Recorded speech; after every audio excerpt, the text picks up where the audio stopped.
My name is Kim and I am an alcoholic, and we are continuing on in the Big Book of Alcoholics Anonymous for our Big Book Summer Boot Camp. We are going through the steps. So we've done step 1, we are completing step 2, and then today we are going to start step 3. But I have a super exciting thing to read to you today, which is super, super exciting. It's funny how God just pops things on my Facebook feed, and it's actually a girl I almost unfollowed because she posted so much crazy stuff in the past year. I almost unfollowed her, and then today she posted this, and I was like, oh, that's so good. So we left off last time on our step 2 question, which is found on page 47, and it is, do I now believe, or am I even willing to believe that there is a power greater than myself? As soon as a man can say that he does believe or is willing to believe, we emphatically assure him that he is on his way. It has been repeatedly proven among us that upon this simple cornerstone, a wonderfully effective spiritual structure can be built. So we talked last time about, having that about God when we come into the rooms, and how we can latch on to the belief other people have as a willingness to believe. But this morning, I found this little write-up on Facebook, and it just hit me. And it's for those people that are angry with God because they think, why would God let me go through these things if he was so loving and powerful? Or why would God have taken these people from me or put these situations in my life? Does that make sense to everybody where I'm going with this? Okay, so this is the little thing I read today, and it's so good. And then, I know you're all going to ask me to post it, and I'll put it in the Facebook group, because I know you're all going to ask me, because I saw it and I copied it instantly. So it says, there once was a group of women studying the book of Malachi in the Old Testament. As they were studying chapter 3, they came across verse 3, which says, he will sit as a refiner and purifier of silver. So this is chapter 3, verse 3, book of Malachi in the Old Testament. This verse puzzled the women, and they wondered what this statement meant about the character and nature of God. One of the women offered to find out about the process of refining silver and get back to the group at their next Bible study. That week, this woman called up a silversmith and made an appointment to watch him at work. She didn't mention anything about the reason for her interest beyond her curiosity about the process of refining silver. As she watched the silversmith, he held a piece of silver over the fire and let it heat up. He explained that in refining silver, one needed to hold the silver in the middle of the fire where the flames were hottest, as to burn away all the impurities. The woman thought about God holding us in such a hot spot. Then she thought again about the verse, that he sits as a refiner and purifier of silver. She asked the silversmith if it was true that he had to sit there in front of the fire the whole time the silver was being refined. The man answered yes, and explained that he not only had to sit there holding the silver, but he had to keep his eyes on the silver the entire time it was in the fire. If the silver was left a moment too long in the flames, it would be damaged. The woman was silent for a moment. Then she asked the silversmith, how do you know when the silver is fully refined? He smiled at her. You got muted right at the end. I got it. So the woman was silent for a moment. Then she asked the silversmith, how do you know when the silver is fully refined? He smiled at her and answered, oh, that's easy, when I see my image in it. So if today you are feeling the heat of this world's fire, just remember that God has his eyes on you. So how did you like that little find from today? Right? So that just hit me. And it hit me as I'm going to keep that in my little AA pocket to give to people. You know, he's. Could I mention one thing? Sure, Deborah, go ahead. You pronounce it Malachi. Malachi. Just because I know you'd want it right, and you'll be probably saying it. Perfect.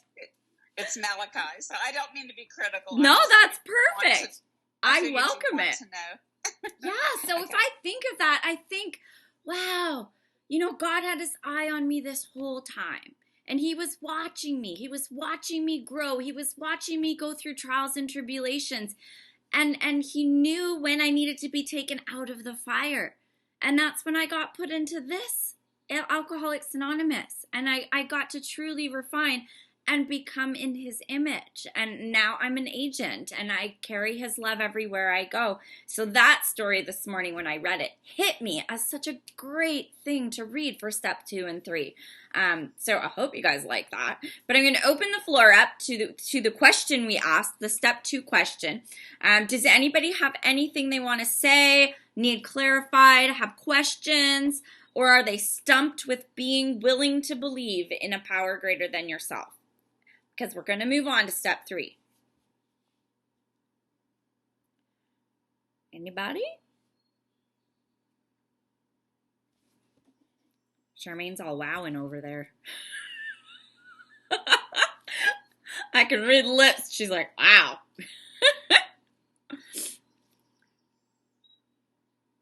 All righty. Yeah, it gets me. That I read it this morning and I copied it. And I was like, oh, that's a gooder. Okay, so I am assuming that everyone here, step 1 is an alcoholic, that they've conceded to their innermost self that they are powerless over alcohol. I'm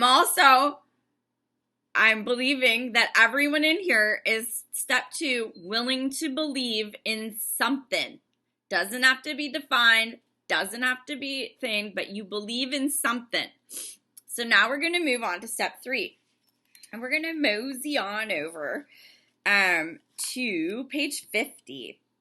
So on page 50, and we're going to start right at the top. So it starts at the bottom of 58, and it says, remember that we deal with alcohol, cunning, baffling, and powerful. Without help, it is too much for us. But there is one who has all power. That one is God. May you find him now. Half measures availed us nothing. We stood at the turning point and we asked his protection and care with complete abandon. So in this, how it works, we're actually meant to invite God in before we start this process. So it says, you know, can we ask God for his protection and care with a complete abandon as we go throughout this process? So you guys have kind of been piggybacking off my belief because I pray for that before this big book study all the time. I pray for God to join us on the big book study. I pray for the right words or thoughts to come to my mind as I do this big book study. So we've done step 1, we've done step 2. Now we're going to do step 3. And step 3 gets diluted, misconstrued. It gets waka waka, holy Hannah, like magic spelled all the time, and it doesn't make sense to people. But what it says, if you read it on page 59, is step 3, made a decision to turn our will and our lives over to the care of God as we understand him. So we don't have to have a really good understanding. We don't have to have a really good conception. But what are we doing here? We're making a decision to do this. It doesn't actually say to do it. It doesn't say turn your will over to God. It doesn't say that. Nowhere in that step does it say that. It doesn't say turn it over. It says you make a decision to do it. Because guess what? We don't actually do it. It just happens. Does that make sense to anybody in here? Because I tried for 2.5, 3 years to turn it over. I was turning it over and turning it over and turning it over, and I was letting it go and giving it away and doing all this stuff. And it was words. But there wasn't any real how to. So when I actually was told that all I needed to do was make a decision and then just keep doing the work, it just kind of happened. So step 3 is to make a decision to turn your life and your will over to God. It doesn't actually say to start doing it, because we start doing it as we do the rest of the steps and as he starts showing up for us. So when I kept being told, turn it over, let go, let God, that was more of an empty instruction. But when I was told to make a decision and then to follow through with the work, he showed up. It just kind of happened. There wasn't an action of turning it over. There was a make a decision and start living a certain way, and it just happened. Does anybody know what I'm talking about? Does anybody want to share on that? Does anybody want to share on trying to turn it over or anything that I just said? Go ahead, unmute yourself. Irene. Irene. Hi, I'm Irene. I'm an alcoholic. Go ahead. 1984, I was learning how to surrender my life to God. And I was in addiction to alcohol, cocaine, and cigarettes and every other crazy thing. And I was doing it through a church program, but it still is the same thing as you're talking about. And I remember speaking to one of the people that were trying to help me make that choice, and they said, you're on the fence. You need to make a decision. What do you want to do? You either want to be in it or you want to be out. And I, in myself, felt so overwhelmed with, I can't do this. This isn't something I can do. And I remember I was driving home and I'm pounding the car seat and I'm mad and I'm like, I don't know how to do this, God. And I actually had my father in my life at that time in a new way. And he turned to me and he said, you can do this, Irene. You can do it. And I just needed that assurance. And it was like something in me let go. I don't know how. I really don't. But I woke up the next day and something came over me that was brand new. For the first time, I was like ready. I was resolute. I'm ready. I'm on it. I'm in it. I'm all in. And my life took off from there. A lot of people were skeptical. I don't know if she's going to stay with this. I don't know if she can do this. But I did, and I stayed in it. And unfortunately, 20 years later, I fell off the wagon. But my point is, I did do it. And I remember that change, that mind change, that understanding that it's not about me doing it. Because when I was at the point, I can't do it, that was exactly when God had to step in and do it for me. And it's almost like I had to surrender it and accept that I couldn't do it to get God to do it for me. As long as I'm keeping trying to do it, I can't do it. It's this weird thing that it is hard to explain. And that's why I think you're asking that question. But I do understand what you're saying, Kimberly. Thank you. Thank you so much. I think, where'd she go? Katie, did you want to go next? Thank you. Sure, I can go next. Yeah, I'm Katie. I'm alcoholic. Sorry, my cameras are all messed up. But I just wanted to say, like, what you said last week, too, really resonated with me, and reiterated today with all the sayings of let go, let God. And I'd be like, okay, all right, I'll try. I don't know what that means. And I also at the time had, been asked to create a God box and write it down and put it in there, and sure, I put it in there, but, it didn't stop me from thinking about it, or, so it makes a lot of sense to me that right at this point, being so new to the program, that all I need to do is to decide that and then figure out the rest later, because otherwise I'm just stuck here trying to figure it out. So yeah, that really resonated with me too. Absolutely. And that's make a decision and then start going through the process and see what starts to come up. And it's amazing what will happen. Kim, hello. Hi everybody. I'm Kim. I'm an alcoholic. Yeah, it does make a lot of sense. I just feel like I've been stuck for the last year. I've surrendered. I've given it up. I believe, and fortunately, I've never had a God issue. I have always believed, so that has always been there. But it's just kind of like waiting for, I don't know, it to happen, or I pray. My biggest thing is resentments, and every day I'm like, okay, I'm not going to resent or expect anything today, and then boom, I'm pissed off, and that's what I am trying to get rid of, or to let go. So I guess maybe, and I have said, that I will commit to this. I don't know. I if that makes any sense. Thanks. Yeah, absolutely. And the whole thing with resentments is there's a process for how we deal with them, right? So if we're struggling with resentments, there's clear instructions on how to deal with it. We have step 4. We write it out. We look for our fault, our blames, and our wrongs. We look for how it affects us in our conduct and our fears. We're going to go over that probably next week. And then, once that happens, if we have no way of getting rid of that resentment, we pray for it to go away.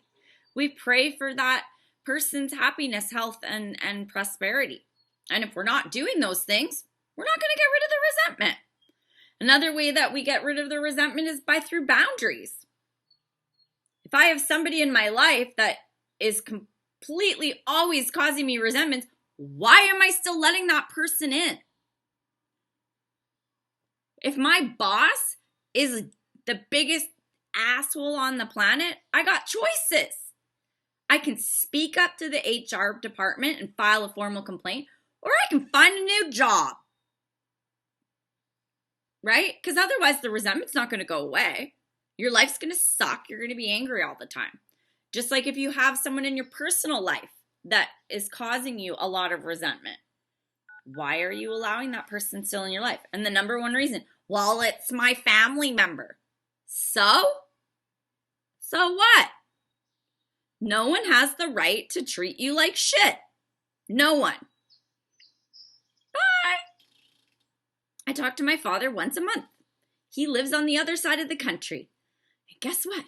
I have no resentments against him because he's not around. Then when you know what he does, he has a business meeting an hour away from my house, and he forgets to mention he's here, and he doesn't stop and say hi, and I see it on Facebook, and then I get a resentment, and then I have a process for dealing with it, and I'm like, he's a sick person. It's all good. I don't have to be offended or upset about it, right? So, making a decision to live like this is one part. It's actually doing the do is the other. And that's where if we have something we're stumped on, we seek strength and direction. If we pray for God for strength and direction, we don't get it, we get to talk to another sober member or spiritual advisor or someone who seems to be managing that area of their life well. If I have no resentments, and I'm like, my only resentment is paper straws, and even that doesn't bug me as much these days. It's like, well, how is Kim living such a lovely life? Kim sets some really strong boundaries. Kim doesn't have toxic people in her life.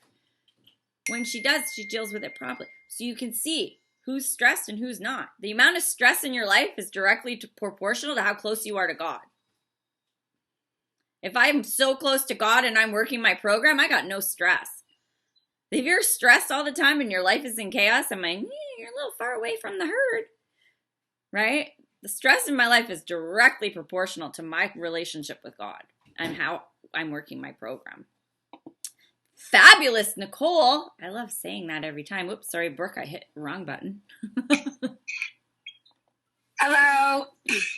I'm so happy that this is like, because this is my first time coming to the ladies' big book meeting. I always miss it. I'm so happy I came in here because this is where I'm at with my sponsor reading, and this is like something I really spoke with her when we read this week about, is just like turning your will over, and like what exactly does that mean, and how is it done every day? You know, I've accepted I'm an alcoholic. I understand that, and I'm there. I do believe, for me personally, like, my understanding of a higher power in God is the same God I was taught to believe in growing up. I just, you know, am finding my own place. I grew up in a very religious home so that I can follow the path of God without the religion. And that's something that, like, I'm learning a lot now. And so we were talking about, like, turning the will over, because I was like, all right, is this something that's just gonna, you know, like magically happen one day, or is this like a day-to-day thing? Like, I'm not sure that I'm understanding, like, turning the will over part. And like, we had a long discussion about it, and like, her take on it and what she explained to me was a lot like, you might struggle to turn that will over daily, and like, you will see it in like different parts of your life. She's like, okay, take for example, because this happens to me often, like, I don't want to go to this meeting, and the meeting you don't want to go to is always the meeting you need to be at, and I always go to them anyways. And she's like, that's an example of turning your will over. That can easily be transcribed into that. And she was like, it's a daily process. It's not going to be something that, like, you just, like, because I was thinking, like, I'm just waiting for this will. Like, I don't understand what it means, but where is it? And she was like, you're there. It's just a day-to-day thing. And it's just, it gets stronger each and every day. I don't know if any of that made sense. I kind of just rambled a little bit. I did have something else I really wanted to say, but I don't remember what it was. So, you know, that happens. But, you know, anyways, I'm just, you know, anyways, I'm just going to continue to listen. Thank you for letting me share. Well, and I think I'll help you a little bit too with that, where when you're saying turn your will over, you're forgetting the second half of the paragraph, of the sentence. So the sentence doesn't say I turn my will over to God. It doesn't say that. What it says is I turn my will and our lives over to the care of God. I'm not turning my will over to God. I'm asking him for protection and care over it. Can you take care of me as I go? Liken it to downloading the God GPS. I'm downloading my God GPS, so I have my will, but the God GPS is kind of guiding the ship. So if I'm getting a little off course, morally, spiritually, whatever, the God GPS will go, that doesn't feel good. And I'll go, correcting, right? I got to get back on track. So I have my will, but God's carrying over it. I'm turning my will over to the care of God. I'm not turning it over to God. God's not driving the bus. I'm driving the bus, but he's steering the ship, right? That's my GPS of God. And, you know, I need a little update once in a while because you got to get the new course corrections or whatever. So that's why we have to stay connected. I can't just download the GPS and drive forever because guess what? They build new roads. So I always need to be keeping my spiritual fitness up so that I always have the latest edition of the GPS installed because he's guiding where I'm driving. So I can get to a fork in the road and I'm like, okay, I can go left or I can go right. Ooh, down left is my ex. Ooh, he's real toxic. I know that. Ooh, but down right, that's scary. There's like, you know, shadows down there and I see new opportunities. Well, my internal God GPS is going to say, that feels like crap. This one feels scary, but it seems safer for some reason. And then what happens? This is where our worldly clamors, my brain starts to go, right? So you got to stop the brain because the brain will start thinking.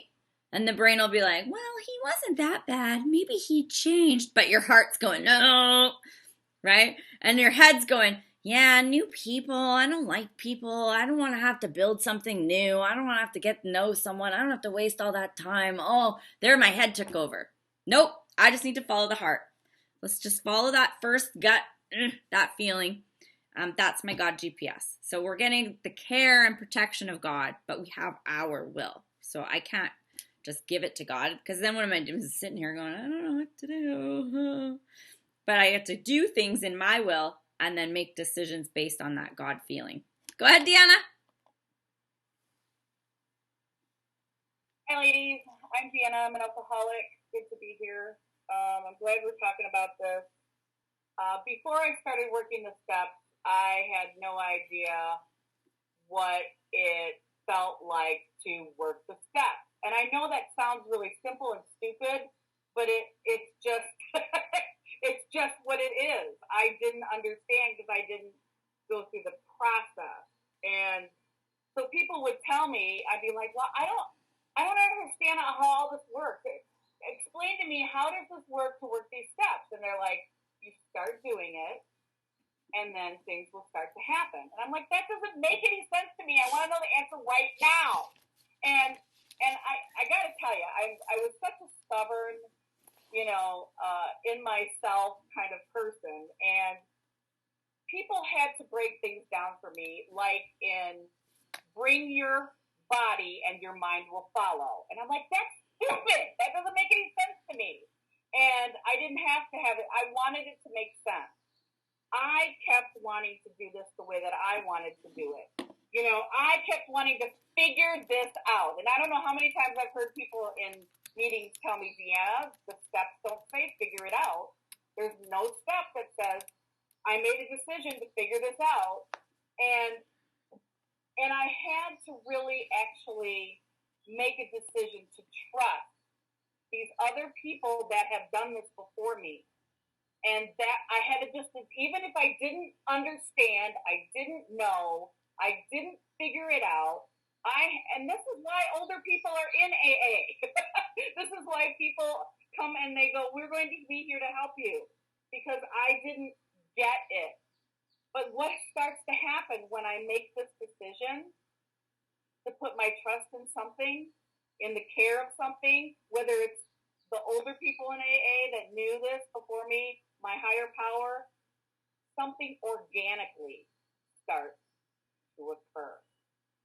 And I can't explain that to anybody, because people say, how does this work, Deanna? I'm like, it just does. Just start doing this process. And remember, you'll be amazed before you are halfway through. That's one of the promises. And so something started to happen. So I had to make this decision. And once I made the decision to be open and willing, things started to occur.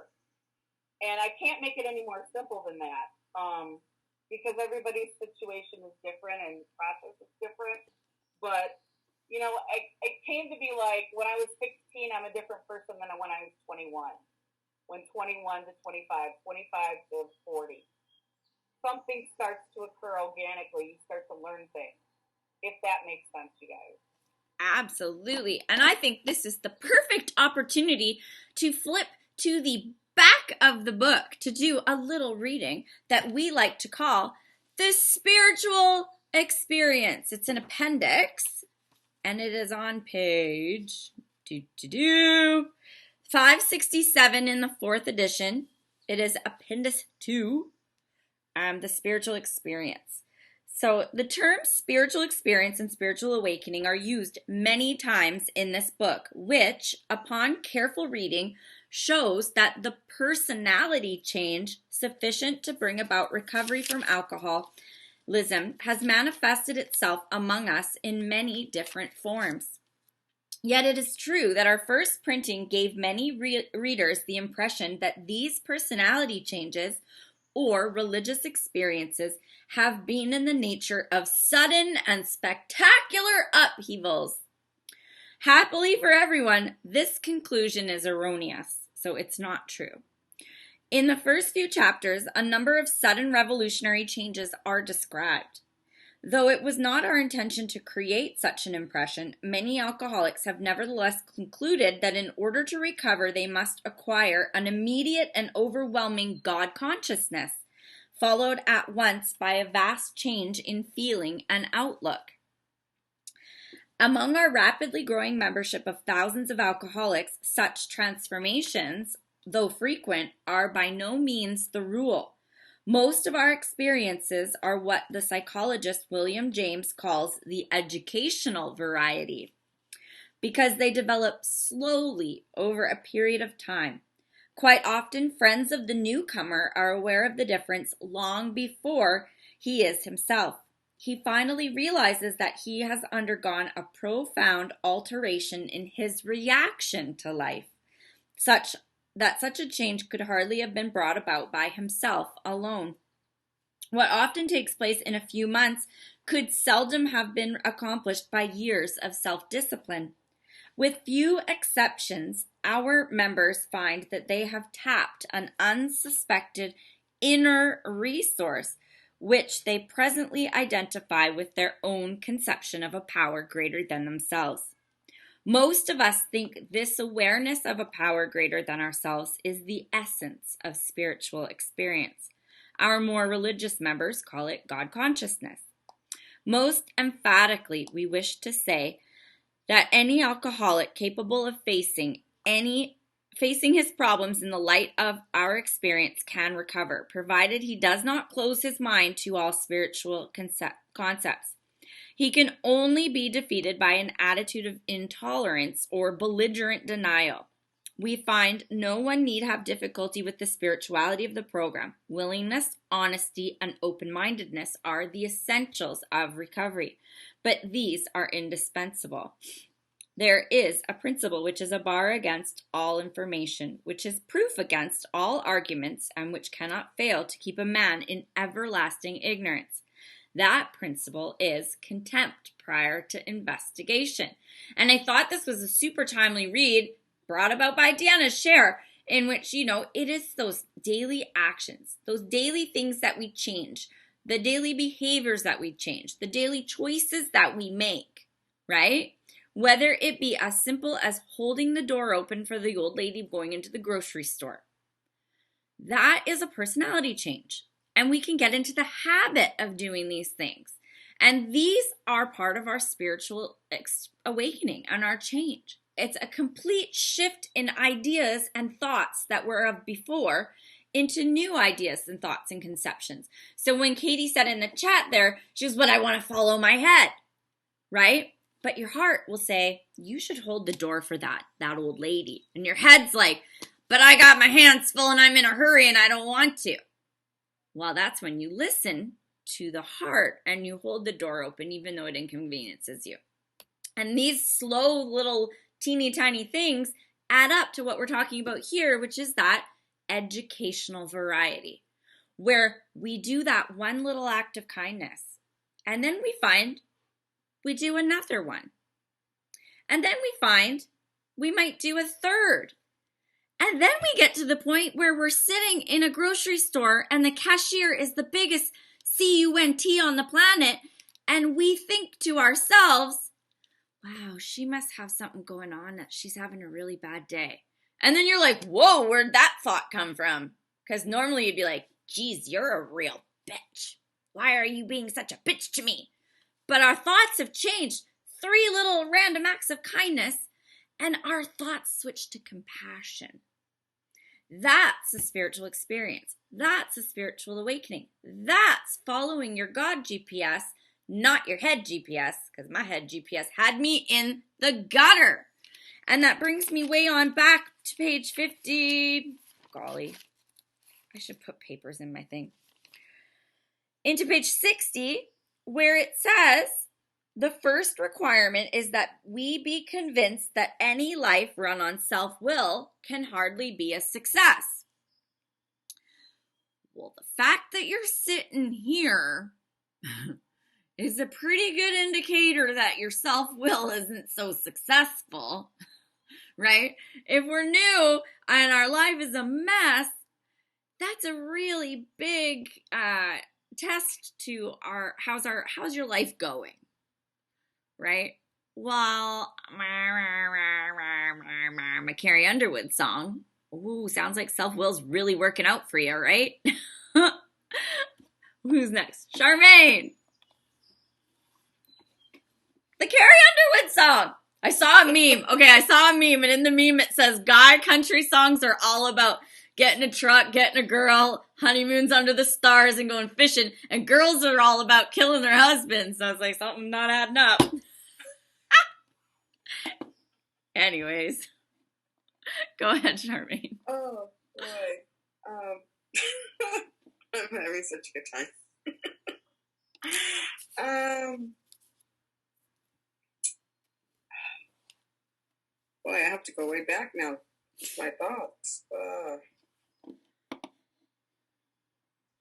I'm just going to pass with what I was going to speak on. Let's see. Oh, turning my will and my life over to the care of God as I understand Him, and then processing my actions to follow my decision. When I first read this and I first came into the program, I believed in God since forever. So it's kind of interesting to me how I was going to turn my will and my life over to Him. And I didn't know how. And I thought, well, and like it's been said, you hear that you turn it over every morning. Well, through prayer, I always turn my life over to God every morning. But now I'm following it with the actions that I'm taking. And that's the difference. And it's like when I sat down to interact with you ladies this morning, I followed my own will yesterday, and following my own will, that kind of brought me into a situation to where I needed to turn my life and my will over to care of God again today. And by doing that, what I mean is that when I'm sitting here and I'm praying right before I come on to the meeting, and I'm asking God to forgive me of all the sins that I've committed, and the ones I know about and the ones I do not know about, while I'm sitting here saying, well, what you did yesterday wasn't right. And if you're going to ask God for forgiveness, shouldn't you do what you know is right to do before you go to your Father? And I'm like, yeah. So I turn around, I get up, and I make an amends. And it's like, I'm sorry for the way I acted. Then I come back, and I'm like, okay, now I can begin. And what that means to me is that in step 3, I realized that I'm just only making that decision. And before that decision it seemed like that was the act that I was going to be doing, that I wasn't going to be able to follow through with what I needed to do. And what I'm basically saying is that I learned for a long time, and I mean, this is just a recent concept to me. It just happens. I didn't know that it was required to do the action. I didn't know that step 3 was literally just turning my will over. That it was just saying, I'm ready, Heavenly Father, do something with my day. And knowing that a power greater than myself was going to allow me to have the earnestness to want to take an action to better my life. And then what I mean by taking an action is doing the next indicated step, which in the Big Book of Alcoholics Anonymous is the 4th step. So that's it. Thank you. Thank you so much, Charmaine. Priv, you're next. Whoops, I hit your button again. Sorry. I'm button happy. My hand was going up, and then it was going down, and up and up and down. Well, to keep it, super simple, I heard an explanation of the will being the thoughts and the life being actions, and that seems to make some sense to me, that my will is what's going on up here, and my actions is what I'm doing. And to turn those over to the care and protection of God, to have the God of my understanding having my back with what I'm doing and what I'm thinking and going about life is pretty simple. And what Charmaine just said about, well, in the big book of Alcoholics Anonymous, what's his will for me? It's to do step 4. But I also wanted to say that in the beginning of the meeting, I said that my daughter is learning how to change her brakes, and that's not true. She isn't actively learning how to do this. She just expressed interest in doing it. So my motives for doing that were to make you all think that I'm this super awesome parent raising this like self-sufficient child, and I want you all to think this, have an image of me, and I wanted to contribute to the conversation and be a part of. But it's a program of rigorous honesty, and that was kind of nagging at me, and so I wanted to fess up to that. One of those things that kind of nags at me. So that was my self-will here, and I wanted to fess up to that and let you guys know I'm not all that. So there, it's out. I love you guys, and I'll pass. Oh my I'm not God. crazy with auto mechanics. Not yet, anyway. Something to aspire to do. Beverly. I just know I'm going to get ripped off when I take my car in to get my brakes done. I just know it. Beverly, go ahead. Yeah, hi ladies. Beverly Alcoholic. So glad we're talking about this. Yeah, I've always taken an issue with, at least in the meetings that I go to here, you hear a lot about, you need to surrender and turn it over. It's about turning it over. But it's like this nebulous thing. Nobody ever explains to the newcomer what that means, So we just repeat it. We repeat it in meetings, and it's meaningless. There's nothing there. But really, what it explains it very well here. So if I'm turning something over, that means I've done step 2. That means that I believe that there is a power, which Kimberly so well described as a GPS. That is a power I don't understand. I'm not a technical person, but I believe that there is this power that's going to guide me. So if I'm having trouble with step 3, I haven't done step 2. And probably I haven't really even done step 1. So I am desperate. I am out of solutions. My solution's up here. So now I have made a decision to turn my will, my thoughts, my life, my actions over to this power. I need not do anything.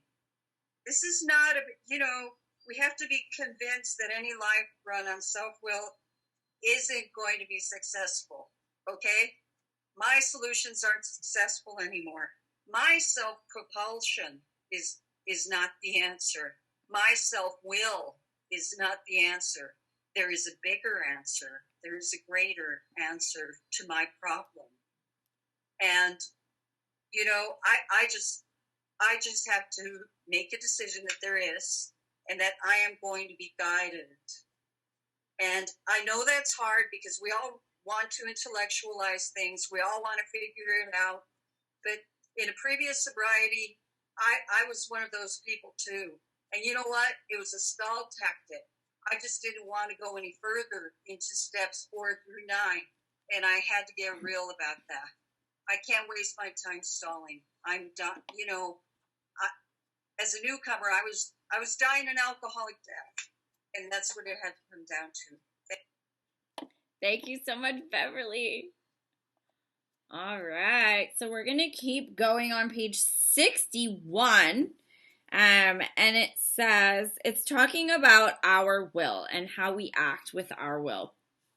And I like this part a lot because it really describes me, and it's talking about the two sides of me, right? And it's talking about that one time when it's the first paragraph and it says, he may be kind, considerate, patient, generous, even modest and self-sacrificing. On the other hand, he may be mean, egotistical, selfish, and dishonest. But with us, most humans, he is more likely to have varied traits. And it's talking about us being the actor in the show and how we're trying to control things. And that was me. That was me at work. That was me at my home life. That was me in my friendships and my image that I wanted you to believe that I had. And that was me trying to control my destiny, right? And so, Wendy, we're on 61. So like the actor in the show, right? The actor is actually the least important person in the show. And they're usually the biggest star. But you've got the producer. You've got the writer. You've got the director, right? You've got all these people that make the show go off. But the actor likes to be the star, the center of attention. And that was me. I was the center of the show. So like, if only my husband did this, my life would be better. If only you did this, my life would be better. And if you weren't doing what I needed you to do, you got that second person. You got the asshole. But if you were doing what I needed you to do, oh, I was your best friend, right? And it depended on who you were and what I wanted from you. If you were for me, you got the good me. If you were against me, you got the bad me. And that was how I controlled and manipulated situations in my will. And how did it go? Didn't go well. People got upset with me. People said I was unapproachable. And then you had people that they were like, are we talking about the same person? Because Kim's amazing. And the other person went, oh my God, she's the biggest bitch I've ever met. Well, guess what? One was going for my life and one was going against my life. And they're like, that can't be right. Right? I was at an event, a recovery event with my business. And the people working in the booth were friends of mine. And this girl comes up to the booth and she goes, is that Kimberly? And my last name? And they're like, yeah. They're like, ugh, I won't buy anything here. And she stormed away. Guess I owed her an amends, huh? She was one of those people from my past that I probably wasn't so nice to. And the girls are like, oh my gosh, I can't believe someone wouldn't like you. And I'm like, oh, I can. She must have known me before I got better. She knows that part of me, right? And so, this is how we is. We are the victim of the delusion that we can wrest satisfaction and happiness out of this world if only we manage it better. So now that I live in God's will and God's watching over me and I'm in His care and protection, I have faith in the process. I have faith that I'm going to get what I need. I have faith that all my needs are going to be provided for, providing I keep God close and serve Him well. And as a result, I'm no longer trying to run the show. I'm no longer asserting myself on other people. I don't need to. I don't need to manipulate. I don't need to lie because I trust the process. I believe that God has a better plan for me and that everything's going to work out. That's a fundamental difference and shift in my thinking. Whereas before it was like, okay, how am I going to make what I want happen? Now I know if I'd like to have a nice life, I need to keep doing the good things that I'm doing. And guess what? It worked. I've got everything I need and more. God's a show off. I've said this before. God loves to show how amazing He is through working with us. Why? Because He likes bright, shiny things to attract more people to His way of life. You ever see a negative person in a room? What happens to the room? Negative person comes in the room, their energy sucks the life out of the room. You ever having dinner and then all of a sudden someone dumps their negative stuff on the dinner party? And then it's like the whole room's like, oh. That's the way it is. We know that, right? But then you get someone who's walking in light and that light enters the room and you're just drawn to it like a fly to the whatever that thing is, right? Flies to the light thing. People want whatever it is. That's how God's love works. People are like, wow. They can't figure out what it is that's working, like my Instagram, right? My Instagram doesn't say God's working in my life. But people follow my Instagram and they're like, wow, this girl's really positive. This girl's really upbeat. This girl's really motivational. They don't know that I'm spreading God's light. But what does it do? They start being a little bit more upbeat. They start being a little kinder. I'm always putting up things, be kind. Be kind. be nice, love yourself, love others. That's how you can spread God's love without saying, hey, I'm spreading God's love. You don't have to tell anybody. Just living in that positive light, people want to glow like that. Do people follow negative accounts on Facebook? I mean, they do, but their lives are usually a disaster and they're just trying to join the pity party, right? But when they want to feel better, what do they go to? They go to the motivational pages. They go to the uplifting stuff. Think about when you're having a bad day. That good song comes on the radio. It lifts you up. It brings you that joy. That's what we get to do when we walk in God's light. We get to bring that joy and that light to people and share it. And then people just kind of want what you have. They don't even know what they're doing. And you're just showing them that positive way. And then you drip little things on them. I'll do a God post once in a while. They'll be like, oh, wow. Ooh. But if I did my whole Instagram feed, God, God, God, God, God, people would be like, nope, nope. So I sprinkle it in a little bit. Or if someone asks me, private message, hey, I noticed that you said you're 5 years sober, or you're celebrating 5 years in 40 days, whatever it is. They'll be like, how did you do that? I've been struggling with alcohol. And then I'll tell them privately. Right? We have to remember there are traditions. All right, so this brings us to the next page, page 61. I'm running out of time, as I always do. Selfishness, self-centeredness.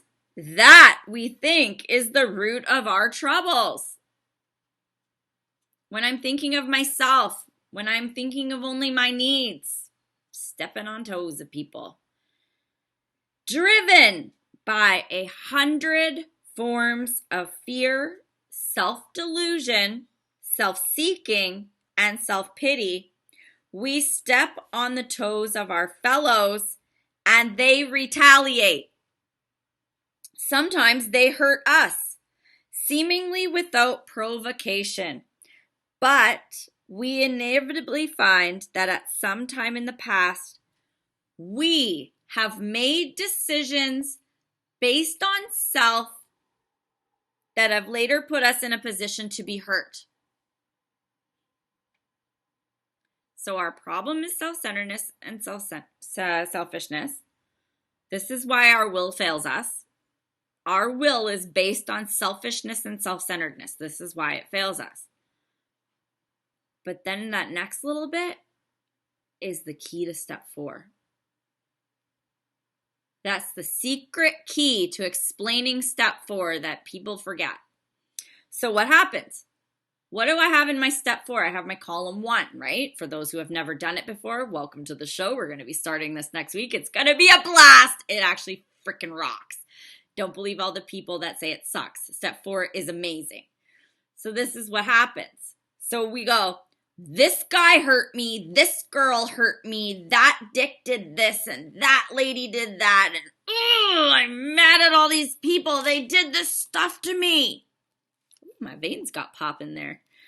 But what happened was, we made decisions based on ourselves that later put us in a position to be hurt. So that's what we're looking for in step 4. What am I looking for in step 4? I'm looking for those decisions I made that put me in those places where I got hurt. And why did I pick them? 100 forms of fear, self-delusion, self-seeking, and self-pity. Most of mine were fear-based.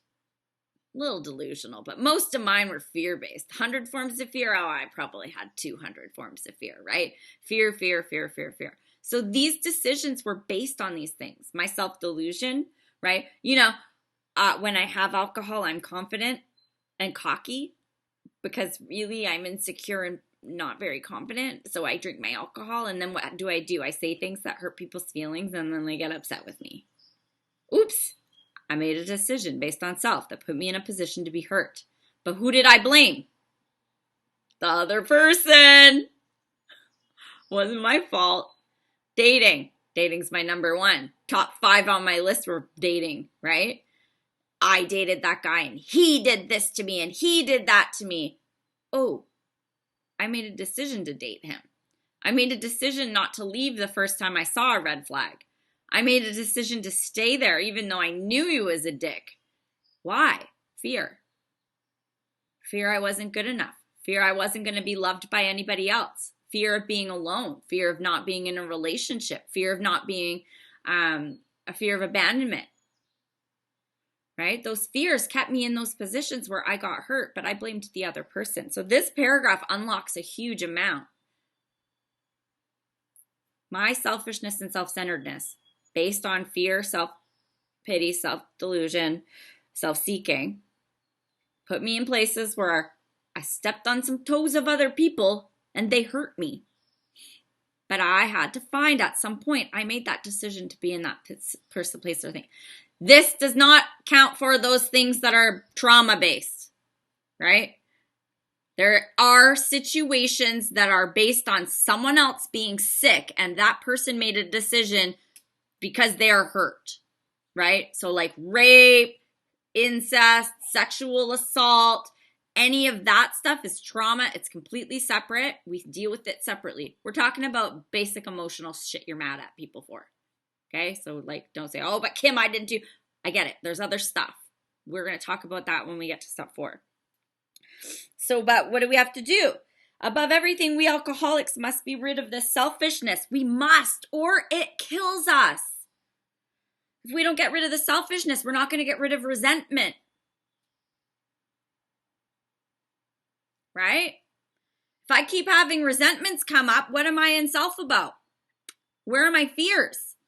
If I have a problem in my life, the first thing my sponsor says is, what fears are coming up on your 10?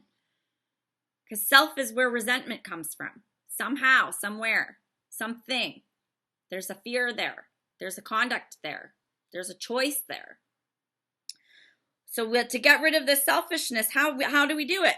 God makes this possible. And there often seems no way of entirely getting rid of self without his aid. I put myself at service to God, and guess what? My selfishness goes away.